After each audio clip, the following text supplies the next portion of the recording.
दैवतमाश्रये। दोन्ही अंगाची आठणी दिवसित आहाती एकपणी, झाली भेदाची या वाहणी आधादी जिये। काल आपण याच्यावर थोडंसं चिंतन केलं की ब्रह्म आणि माया या दोघांचं एकपण आहे आणि दोघं आपल्या शरीराची आटणी करतात या शब्दाचा अर्थ म्हणजे दोन अंग दिसत नाही, ते दोघं एकमेकांचे मिसळून जातात.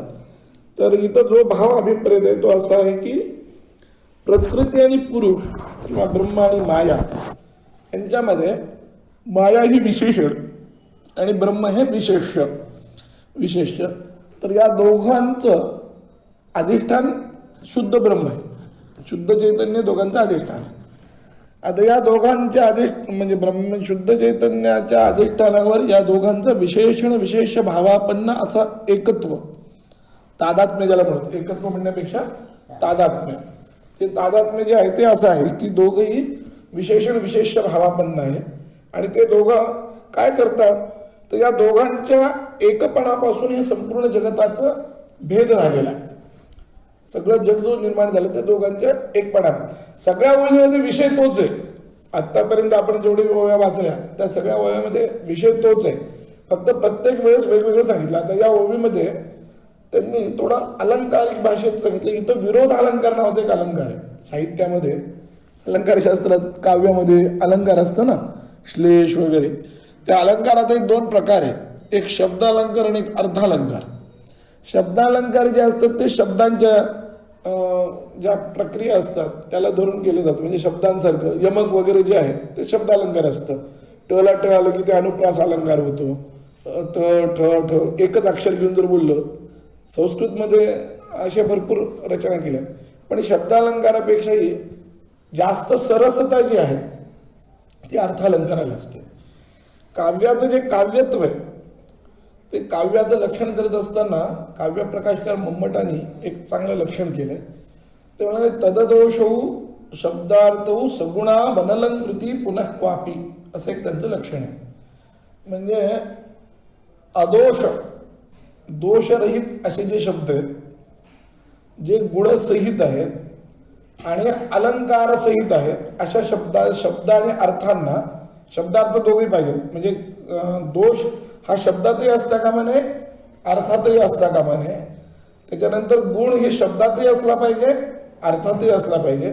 अलंकार सुद्धा शब्द किंवा अर्थ कोणाच्या तरी एका ठिकाणी असलाच पाहिजे. अशा प्रकारचं शब्दार्थ जे असतात त्याला काव्य म्हणावं. काव्याचं हे लक्षण आहे त्यांचं. काव्याची त्याची मम्मटाने केलेली व्याख्या. या व्याख्येनुसार जर विचार केला तर म्हणजे मराठीत बरेच जणांनी तसं काम केलंय. अमृतानुभवामध्ये खूप अलंकार सापडतील. अमृतानुभव एक प्रकारचं काव्य पण आहे. ज्ञानेश्वर महाराजांचं हे मुळात मोठे कवी होते ना, त्यामुळे याच्यात काव्य पण भरपूर आहे. म्हणजे ज्ञानेश्वरीत तर काव्य आहेच आहे, पण अमृतानुभव स्वतंत्र काव्य आहे. तर तसं त्यांनी इथं अलंकार वापरला, विरोध अलंकार, अर्थालंकार. हा विरोध अलंकार हा अर्थालंकार आहे. त्याचं लक्षण असं आहे की जाती गुण क्रिया आणि द्रव्य यांचा परस्पर विरोध दाखवून एखादी गोष्ट सांगितली त्या ठिकाणी तो विरोध अलंकार असतो. मी स्थूल मानानं बोलतोय, त्याचे भरपूर भेद वगैरे साहित्य दर्पणकारांनी, ते आता मी तेच बघत बसलो होतो, साहित्य दर्पण म्हणून बसलो होतो, तर खूप प्रकार सांगितलेत त्यांनी अर्थालंकार. तर यात विरोध काय आहे? स्वप्रकाश ब्रह्म हे अज्ञानाचा आश्रय म्हणून हाच मोठा विरोध आहे. मी काल जे सांगितलं ते इथं विरोधालंकाराच्या द्वारा त्यांनी हे सगळं सांगितलेलं आहे की जगाचा एवढा विस्तार झाला, पण मुळात स्वयंप्रकाश ब्रह्म असताना प्रकृती आणि दोन पुरुषाचे दोन भाग झाले कसे? ब्रह्म तर एकच आहे, प्रकृतीला तर काही अस्तित्व नाही. अद्वैत वेदांत मतानुसार प्रकृती ही काही खरी नाही, तिला अस्तित्व नाही. म्हणजे दोघं झालेच कसे हा प्रश्नच आहे की नाही? हा प्रश्न आहे. म्हणजे हा विरोध आला इथं पहिल्यांदा. आता जे झाले नाही दोन प्रकृती आणि पुरुष, त्यांच्यापासून या जगाचा भेद झाला म्हणायचं, हाही अजून एक विरोध आहे की नाही? जे नाही तर मुळात कारण नसताना कार्य झालं, कारणाचा पूर्णपणे अभाव आहे आणि कार्य झालं, तोही अलंकार आहे. तो एक वेगळाच अलंकार आहे अजून. म्हणजे हा तर विरोध झालाच. दुसरं म्हणजे कारणाभावी जर कार्य उत्पन्न झालं तर तिथं विभावना अलंकार नावाचा एक अलंकार आहे. तो दर्शनशास्त्रामध्ये दोष आहे. कारण नसताना जर कार्य उत्पन्न झालं तर तो दर्शनशास्त्रामध्ये व्यतिरेक व्यभिचार नावाचा दोष आहे. दर्शनशास्त्रामध्ये कार्यकारण भाव ठरवत असताना आपण जर बटन दाबायला लागलो तर बघतो पंखा लावायचा, दुसरं बटन दाबलं आणि जर पंखा लागला नाही तर आपण समजून घेतो हे त्याचं बटन नाही. त्याचं जे बटन आहे तेच दाबलं तर ते त्याचं कारण म्हणजे हे बटन दाबलं की हा पंखा लागतो हे कळतं.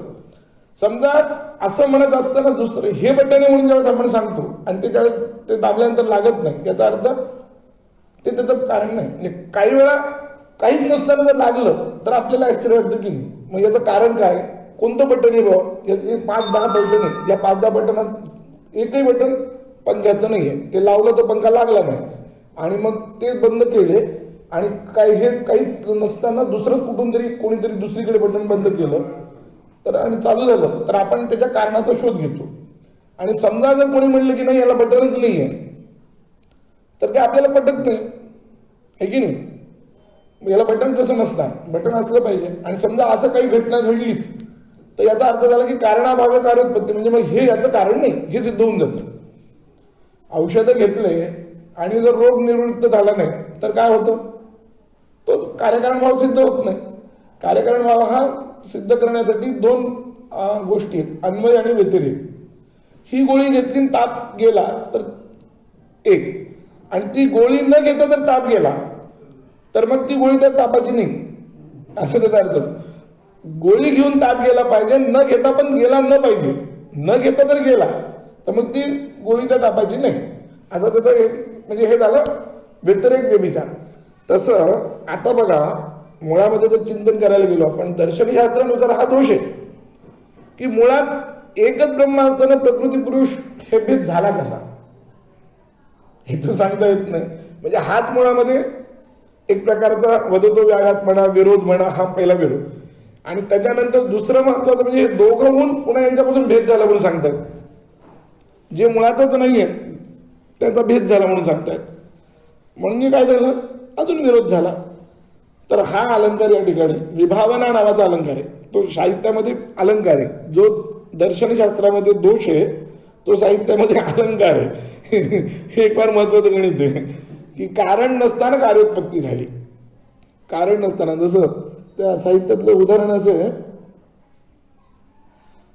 चंद्र नसताना सुद्धा प्रकाश पडला असे वर्णन करतात की नाही कवी लोक कधी कधी. तर हे जे आहे ते प्रकाश पडणे चंद्राचं काम आहे. तो नसताना जर त्या ललना आली त्या ललनेच्या चेहऱ्यावर तर तेजावरून ते समजतात की प्रकाश पडला. तर इथं हा विभावना अलंकार आहे की जे नाही आहे त्याचं कारण नसताना कार्य झाल्यासारखं सांगणं हा झाला विभावना अलंकार. तसं इथं विभावना अलंकार सांगितला मुळात की मुळात कारण नाही आहे आणि कार्योत्पत्ती झालेली आहे. हा एक महत्वाचा भाग. त्याच्यानंतर जर आटणी झाली जगात, ते काय म्हणतात की आटणी केली, दोन्ही अंगाची आटणी केली.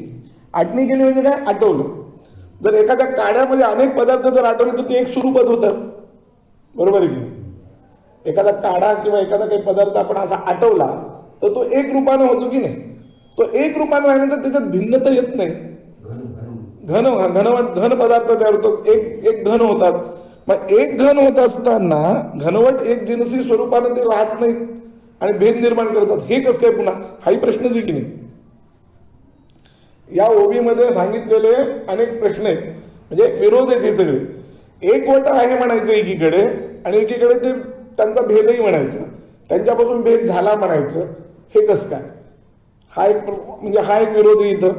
दुसरा विरोध असा आहे की दोघं जर एकरूप झाले तर दोघांचे जे गुण आहेत जगतामध्ये, अस्ति भाती प्रिय हे ब्रह्म्याचं, नाम आणि रूप हे मायेचं, हे दोन अर्धा अर्धे गुण दोघांची वाटणी कशी झाली. मग जर सगळा पदार्थ एकवट झाला तर ते दोन पदार्थ जर एकवट झाले तर पुन्हा नंतर असं होत नाही की याचे अर्धे गुण आहेत त्याचे अर्धे गुण आहे की नाही. म्हणजे हा या ओवीमध्ये जे त्यांनी सांगितलेलं आहे, ज्ञानेश्वर महाराज काय म्हणतात की यांच्यामुळे भेद झाला, भेदाच्या मध्ये सुद्धा पुन्हा अर्धा अर्धा यांची वाटणी झाली. ब्रह्म्याचे अर्धे गुण आले आणि मायेचे अर्धे गुण आले, अर्धी अर्धी वाटणी पण झाली. जगतामध्ये काही ब्रह्म्याचे गुण आहेत, काही मायेचे गुण आहेत. मग ह्या दोघांची वाटणी झाली कशी हा प्रश्न राहतोच की नाही पुन्हा. वेगळे नाही तर वाटणी झाली कशी. म्हणून वेगळे नसताना वाटणी झालं हे सांगणं, मुळातच एक असताना भेद हे सांगणं, जे भेद नाहीच आहे त्या भेदापासून अजून भेद झाला हे अजून सांगणं, हे सगळं या ओबीमध्ये जे सांगितलं गेलं हा साहित्यशास्त्रदृष्ट्या विरोध अलंकार आहे किंवा विभावना अलंकार आहे असं काही म्हणा. जे नाही आहे ते सांगणं तर विरोध अलंकार किंवा अन्य कोणी विभावना अलंकारही सांगू शकतो. तर असं सगळं आहे. पण यात काय आहे, हा जरी विरोध वाटला आपल्याला, वरवर पाहता हा विरोध आहे, पण अनुभव तर तसा आहे. तेव्हा अनुभवानुसार चिंतन केलं तर एक त्यातलं कल्पित मानावं लागतं. कल्पित एकदा भेद मानायला सुरुवात केली मग किती भेद होतात, मग त्याला काही अडचण नाही पडत. म्हणून त्यातलं एक कल्पित आहे, अभेद खरा आणि भेद कल्पित. अभेदाच्या आश्रयानं भेद चालतो. हे आत्तापर्यंतच्या ओवीचं सगळं सांगण्याचा सार, आत्तापर्यंत सगळं सांगण्याचा सार. आणि त्या ओवीतला तो अर्थही तोच आहे की सच्चिदानंद रूपानं परमात्मा जगतामध्ये, अस्तिभाती प्रिय रूपानं परमात्मा जगतामध्ये आहे आणि नामरूपानं माया जगतामध्ये आहे. म्हणजे कल्पित भेद आणि वास्तव अभेद आहे. हा, कल्पित भेद वास्तव वस्तुता आहे. त्याशिवाय या जगाची उपपत्ती लागत नाही. जर भेदही खरा म्हणलं तर खरा भेदाची निवृत्ती कशी होईल? होणार नाही. खऱ्या भेदाची निवृत्ती होणार नाही. भेद जर खरा आहे म्हणलं तर जे सत्य असतं त्याची निवृत्ती होत नाही, हा नियम आहे. मायाही खरी आहे ब्रह्मही खरे असं जर म्हणलं तर मायाची निवृत्ती होणार नाही, अज्ञानाची निवृत्ती होणार नाही. नियमच आहे की सत्य वस्तूची निवृत्ती होत नाही. जे सत्य आहे त्याची निवृत्ती होत नाही ज्ञानानं. बरं, त्यातही निवृत्ती होत नाही याचा अर्थ सत्य वस्तूची ज्ञानानं निवृत्ती होत नाही. एखादा घट फोडला निवृत्ती झाली की नाही म्हणून विचारलं तर ते तो विषय अर्थ नाही, तो अर्थ नाही तिथं. सत्य वस्तूची ज्ञानानं निवृत्ती होत नाही. आणि इथं तर सगळं सांगतात की अज्ञानाची निवृत्ती ज्ञानानं होते. मग याचा अर्थ अज्ञान हे कल्पित आहे असं मानल्याशिवाय दुसरं गत्यंतर नाही. म्हणून ह्याला म्हणतात अर्थापत्ती प्रमाण. अज्ञान हे कल्पित आहे हे श्रुतीनं कळतं, जसं तसं अर्थापत्ती प्रमाणाने कळतं. अर्थापत्ती प्रमाणामध्ये काय आहे की एखादा, एक प्रकारे अनुमानच आहे, एखादा धष्टपुष्ट माणूस आहे, लोकांच्या समोर बसलेला आहे, तो दिवसा जेवत नाही आहे, तो धष्टपुष्ट आहे. कोणी जर तुम्हाला म्हणलं की नाही हा जेवतच नाही तरी धष्टपुष्ट आहे, विश्वास शक्यच नाही ना. याचा अर्थ रात्री चोरून खातो हा. हे अनुमान म्हणजे अर्थापत्ती. याचा अर्थ रात्री तो चोरून खातो. कारण नाही तर धष्टपुष्ट कसा नाही, जो खातही नाहीये कोणासमोर रात्री खात नाही दिवसा खात नाही तो धष्टपुष्ट राहणार नाही, आहे की नाही. म्हणून सामान्य माणसाचं उदाहरण घ्यायचं, योगाचं नाही घ्यायचं. उदाहरण घेताना सामान्य माणसाचं घ्यायचं. तर तसं इथं जे जसं रात्री भोजन ही कल्पित होतं, पीनत्व म्हणजे धष्टपुष्टपणावरून आपण रात्री भोजनाची कल्पना करतो, तसं ज्या अर्थी अज्ञान निवृत्त होते त्या अर्थी ते सत्य नाही, कल्पित आहे. याची म्हणजे अज्ञानाच्या कल्पिताची आपण हे करतो. कारण काय प्रत्यक्षतः सुद्धा विचार केला तर अज्ञान मिथ्या हे सिद्ध होऊ शकतं. म्हणजे अज्ञान जे कल्पित आहे यासाठी शंकराचार्यांनी 5 प्रमाण सांगितली. प्रत्यक्ष, अनुमान, त्याच्यानंतर आगम, अर्थापत्ती आणि अनुपलब्धी, हे 5 प्रमाण याला अज्ञानाच्या बाबतीमध्ये आहे. अज्ञान कल्पित हे सांगण्यासाठी शंकराचार्यांनी 5 प्रमाणांचा वापर केला. प्रत्यक्ष, अनुमान, आगम, अर्थापत्ती आणि अनुपलब्धी, या 5 प्रमाणांनी अज्ञानाचा हे होतं. काय म्हणतात त्याला, मिथ्यात्व म्हणा, कल्पितत्व म्हणा. कल्पित या पदार्थाचं, कल्पित या शब्दाचे अर्थ जे आहेत ते 5 प्रकारे केले. पुढे येणार ते पण आता सांगतो मी. एक म्हणजे जे ज्ञानानं निवृत्त होतं, जे ज्ञान निवर्त्य असतं, ज्ञानानं जो निवृत्त होतो त्याला कल्पित म्हणतात. आता घटाची निवृत्ती ही दोन प्रकारे बघा. अजून एक सांगतो की घट फोडला आपण, दगड आपटून त्याच्यावर एखादा मुसळ प्रहार केला, माठ आणला, तो फोडला, ही घटाची निवृत्ती झाली, ती एक प्रकारे. पण याचा अर्थ तो घट पूर्ण निवृत्त झाला असं समजलं जात नाही. तो कारण रूपानं राहिलेला असतो. ज्यावेळेस कारणासह निवृत्ती होते त्यावेळेसच ते कार्य पूर्ण निवृत्त झाल्याचं म्हणतात. तर ते त्यावेळेस घटाची जी निवृत्ती आहे, म्हणजे घटाला कारण असलेलं जे अज्ञान माया, तिची जोपर्यंत निवृत्ती होत नाही तोपर्यंत खऱ्या अर्थानं घट निवृत्त होत नाही. घट फोडला जरी आपण तर बरोबर पाहता घट निवृत्त झाला असं आपल्याला वाटतं. निवृत्त म्हणजे नाश, नष्ट होणे वगैरे. पण घट नष्ट झाला असं आपल्याला बरोबर पाहता वाटतं. पण मग इथं ज्ञाननिवर्तत्व कसं, असा एक प्रश्न येतो ना की ज्ञानानं जगताचा बाध ज्ञानानं होतो म्हणून ज्ञाननिवर्त्य आहे जग असं म्हणलं जातं. मग त्यावर शंका अशी येऊ शकते की घट आम्ही फोडला, कुठं तुमचं ज्ञान उपयोगाला आलं? ते काठीनंच फोडला की नाही, त्याची निवृत्ती तर काठीनं झाली की नाही, असं कोणी विचारेल तर त्याला उत्तर अद्वैत वेदांतामध्ये असं आहे की कारणासह निवृत्ती आहे आणि नुसती कार्याची निवृत्ती आहे. काठीनं जेव्हा घट फोडला जातो तेव्हा फक्त कार्याची निवृत्ती होते, कारणासह त्याची निवृत्ती झालेली नसते, कारण रूपाने ते शिल्लक राहतं. ज्यावेळेस मायेची निवृत्ती होते ज्ञानानं, अज्ञान, त्यावेळेस त्याच्या कारणाची निवृत्ती होते, त्यावेळेस त्याचा खरा बाध होतो, जगताचा बाध. म्हणून जगत कल्पित आहे, मिथ्या या शब्दाचा अर्थ काय? ते ज्ञानाने निवर्त्य आहे, हा एक अर्थ झाला. दुसरा अर्थ असा आहे जगत कल्पित आहे, याचा दुसरा अर्थ असा आहे की जगत हे स्वतःच्या अधिकरणात नाही. ज्या अधिकरणावर जगत आहे असं आपण समजतो, अधिकरण म्हणजे आधार, ज्या आधारावर ते आहे असं आपल्याला वाटतं त्याच आधारावर त्याचा अभाव असतो. हे दुसरा अर्थ आहे. कल्पित या शब्दाचा अर्थ हा आहे. जगत कल्पित आहे म्हणजे काय? माया कल्पित आहे या शब्दाचा मायाचा आधार कोण आहे? ब्रह्म. त्याच ब्रह्माच्या ठिकाणी तिचा अभाव आहे. म्हणजे जो आपला आधार असं सांगते त्याच वेळेस त्याच ठिकाणी तिचा अभाव असतो, त्याच वेळेस त्याच अधिकरणात तिथंच. हा महत्वाचा शब्द आहे. मागे पुढे अभाव नाही, त्याच वेळेस. ज्यावेळेस ब्रह्म असतं त्या आपल्या ज्यावेळेस माया असते त्या मायेच्या काळामध्येच मायेचा अभाव. घट आहे की नाही? मी त्या दिवशी पण सांगितलं, घट नावाची वस्तू तर वस्तूच नाही. त्या कपाल तो संयोग म्हणजेच घट. मग घट नावाचं काही नाही. म्हणजे घटाचा अधिकरण म्हणजे कपाल, त्याच ठिकाणी घटाचा अभाव आहे, त्याच वेळेस आहे, त्याच अधिकरणात आहे. हे महत्वाचं. म्हणजे पुन्हा जिथं तो राहतो तिथंच त्याचा अभाव आहे, हे पण महत्वाचं आहे.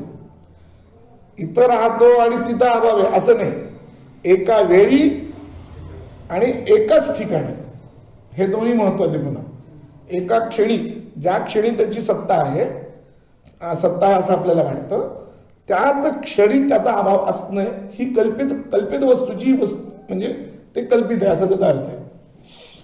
नाहीतर काय होईल असं जर नाही म्हटलं आपण तर नैयायिकांच्या पद्धतीने किंवा तार्किक पद्धतीने चिंतन केलं तर काही काही पदार्थ असे असतात की त्यांचं त्यावेळेस एका अधिकरणात कधी कधी त्यावेळेस अभाव असू शकतो. उदाहरणार्थ झाडावर फांदीवर माकड बसलं, झाडाच्या फांदीवर माकड म्हणजे काय झाला? वृक्ष कप्य संयोग झाला. कप्य संयोग कुठे? वर. पण बुळाशी तर कप्य संयोगाचा अभाव पण आहे की नाही? आहे की नाही? म्हणजे असा अर्थ अभिप्रेत आहे का? असा अर्थ अभिप्रेत नाही. असा अर्थ अभिप्रेत नाही वेदांतांना असं म्हणायचंय की ज्या फांदीवर माकड आहे त्याच फांदीवर माकडाचा अभाव आहे. असं ज्यावेळेस होईल त्यावेळेस ते कल्पित असेल, हे लक्षात ठेवा. कळलं ना? म्हणजे बुडाशी अभाव असून उपयोग नाही. बुडाशी म्हणजे किती काय झालं? अवयवाची विभागणी झाली ना. बुड एक अवयव आणि फांदी एक अवयव झालं. त्याच नाही, जिथं ते माकड आहे असं तुम्ही सांगता त्याच जागेवर माकडाचा अभाव. म्हणजे जिथं तुम्ही घट आहे असं सांगता त्याच जागेवर घटाचा अभाव, त्याला म्हणतात कल्पित. हे मिथ्या म्हणजे कल्पित मिथ्यात्वाची 5 लक्षण आहेत. कळलं का? स्वाश्रयत्व नामीमध्ये यावनिष्ठ अत्यंत अभाव प्रतियोगित्व असा त्याचा अर्थ आहे. म्हणजे ते न्यायाच्या भाषेमध्ये लांबच आहे, त्याचा अर्थ एवढाच आहे की ज्या फांदीवर आपण सांगतो किंवा ज्या जागेवर आपण ती वस्तू आहे असं म्हणतो त्या जागेवर त्या वस्तूचा अभाव हे महत्वाचं आहे. दुसरीकडे असून नाही, एखादी लांब लचक शिळा घेतली तिकडे एकदम बसला आणि इकडे त्याचा अभाव आहे असं नाही. तो जिथं बसला तिथं त्याचा अभाव असेल तर ती कल्पित. म्हणजे असं असतं बघा, आपल्याला असं कल्पित पदार्थ असा दिसतो, आपल्याला वाटतं तिथं कोणतरी बसलंय म्हणून आणि तिथं तो नसतो. आपण म्हणतो सुद्धा मला वाटलं हे बसले काही की तिथं म्हणून, असं वाटतं की नाही. म्हणजे काय झालं, ही कल्पित वस्तू जिथं आहे असं वाटतं तिथं त्याला नसणं, त्याला कल्पित म्हणायचं, त्याचा अभाव असणं, हा झाला दुसरा अर्थ. तिसरा अर्थ तुम्ही नेहमी जे घेता सद असद विलक्षण, सदसद विलक्षण, तिसरा अर्थ. चौथा अर्थ जो आहे तो हाच प्रतिपन्न बाधक जी उपाधी आहे, अधिकरण जे आहे, तर चौथा आणि दुसरं सारखंच आहे साधारणपणे. त्या ठिकाणी त्याचा अत्यंत अभाव असणे, जगत जिथं आहे असं वाटतं त्याच ठिकाणी जगताचा अत्यंत अभाव असणे, हे दोन्ही लक्षण समान आहेत. आणि पाचवं एक लक्षण आहे सद्विलक्षणता. कल्पित पदार्थ हा सद्विलक्षण असतो. एवढं जरी म्हणलं तरी काम होतं. सद्विविक्तत्व, सद्विलक्षण, एवढंच. ब्रह्म सोडलं बाकी सगळं कल्पित आहे. ब्रह्माशिवाय असा कोणीही पदार्थ नाही आहे जो कल्पित नाही आहे. म्हणून हे 5 लक्षण आहेत अद्वैत सिद्धीतले, मिथ्यात्वाचे किंवा कल्पित पदार्थ कल्पितत्वाचे. काही म्हणा, पुन्हा सांगतो. एक पहिला घ्या सदसद विलक्षणता.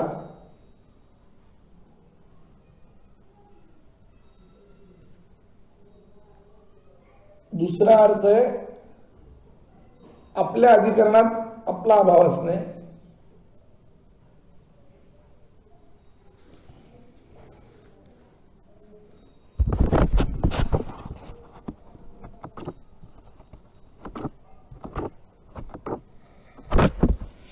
तिसरा अर्थ आहे ज्ञानानं निवृत्त होणे, ज्ञाननिवृत्ती असणे.